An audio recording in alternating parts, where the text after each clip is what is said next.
When humanity finally leaves Earth behind on the ship Laocoon, they carry a single objective: locate the lost Ophian civilization and map the stars.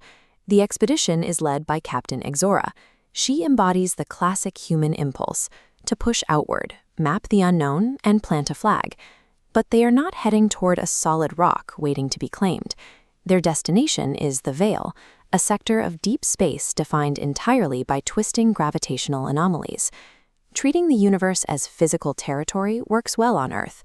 Out here, applying a physical map to multidimensional space sets the crew up to fight rules they do not understand.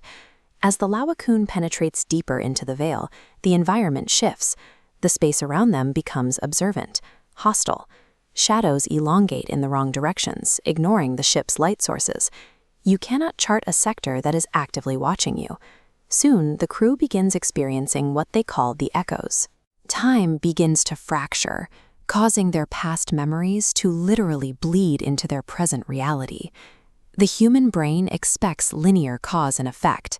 Stripped of that, the crew deteriorates. The engineer, Apollon, repeatedly relives the trauma of his brother's death.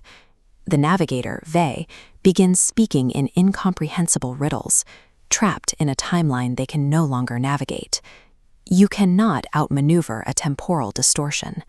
If humanity insists on asserting physical dominance in a reality that ignores physical laws, their minds will shatter long before their hull breaches. They eventually locate the floating ruins of the Ophian civilization, adrift in the void. At the center sits a massive, pulsing monolith. When Hermaros, the xenolinalist, touches the stone, it triggers a direct download of ancient thoughts.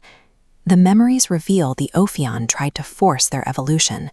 They pushed violently against the natural order of space, attempting to thrust into a higher dimension. They failed.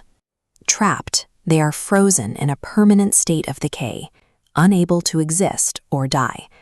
They were stopped by an ancient cosmic entity known as the Watcher. It hunted the Ophion for their arrogance. By touching the monolith, Hermaros has drawn its attention. The Ophion applied a brute force approach to a cosmic lock. Their fate proves that trying to overpower the universe leads directly to eternal purgatory, not higher evolution. The Laocoon flees toward a neutral outpost called Oblivion Station, but reality on the ship is coming apart.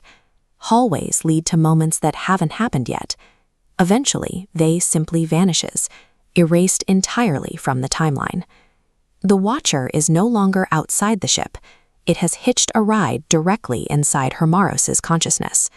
It begins sifting through their thoughts, peeling back layers of past heartbreak and struggle to learn how they operate. The rest of the crew is consumed by paranoia, with Exora trying to hold the ship together through sheer willpower. Hermaros makes a different choice. Instead of fighting the invading presence out of fear, they drop their defenses and let the Watcher in. Through this symbiosis, the Watcher's true nature is revealed. It acts as an evolutionary filter, observing whether a species reacts to the unknown with a desire to dominate or a willingness to understand. The Ophion fought for dominance and were erased for it.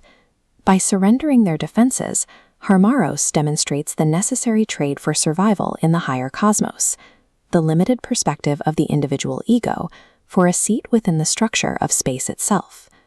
Letting the Watcher in clears the static. For Hermaros, reality snaps into sharp focus. The temporal fractures stop. They can now perceive the fabric of space. It is no longer cold nothingness. It is an intentional, built structure. Then, a new transmission hits the console. It pulses like a heartbeat, broadcasting in Hermaros' exact voice. It guides the Laocoon to coordinates that shouldn't exist, where a colossal, black station floats in deep space, absorbing all the light around it. Something pulls the ship into a docking bay. The crew steps into a sprawling, hollow interior with no gravity plating and no signs of life. At the end of a shifting corridor, they find a throne occupied by tall, flickering silhouettes that drift between visible and invisible dimensions. These figures speak in a chorus of ages. They are the architects. They predate the Watcher, and they represent the exact opposite of the Ophion's approach. They never tried to ascend to a higher state of existence. Instead of fighting to climb the cosmic ladder, they built their own path. True mastery of the universe belongs to those who recognize that trying to rule reality is a waste of time, when you can construct a way out of it entirely. The throne room dissolves into the infinite abyss of space. Hanging in the void right in front of them is a boundary line, a perfectly blank rectangular void. It is the door, the absolute edge of reality itself, constructed by the architects as an exit.